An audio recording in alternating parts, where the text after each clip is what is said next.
Here's Sandy, Chapter 7, entitled Mum.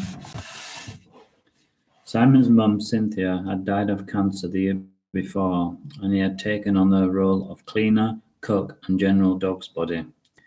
It was a role he neither asked for nor relished. He knew he had to stay clear until Alf had left the house to walk to the factory.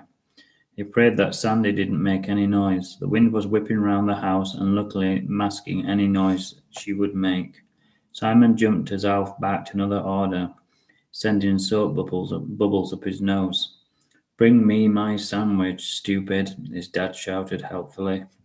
Simon automatically went to the fridge and opened it to grab the pre-packed sandwich and banana, which was wrapped tightly in silver foil.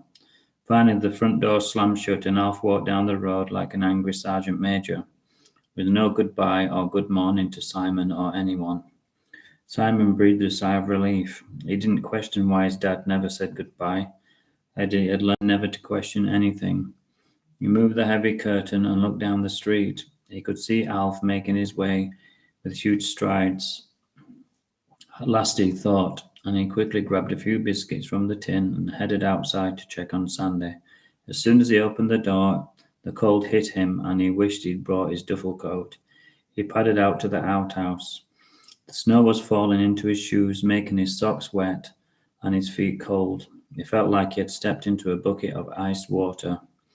Worried, he opened the door slowly, but he didn't need to. Sandy was looking up at him and smiling, and she smiled more when he dropped 3 crunchy biscuits in front of her. Quick as lightning, she ate them. She must be hungry, he thought. I'll have to do something about that.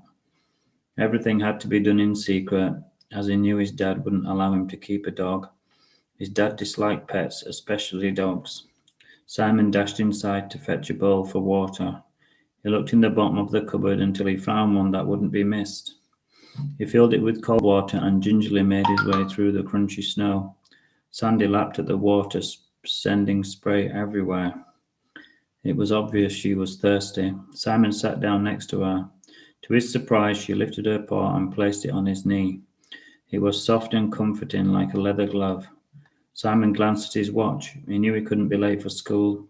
He was in 2 minds whether to leave her, as he didn't want his neighbours seeing him walking to school with the dog. It wouldn't take them long to tell Alf all they had seen. It was a difficult decision, but he had to leave her. He left a few more biscuits in her bowl and closed the door, reluctantly. The snow on the ground was heavy, and he couldn't risk leaving a trail of dog prints all the way to school for his dad to follow.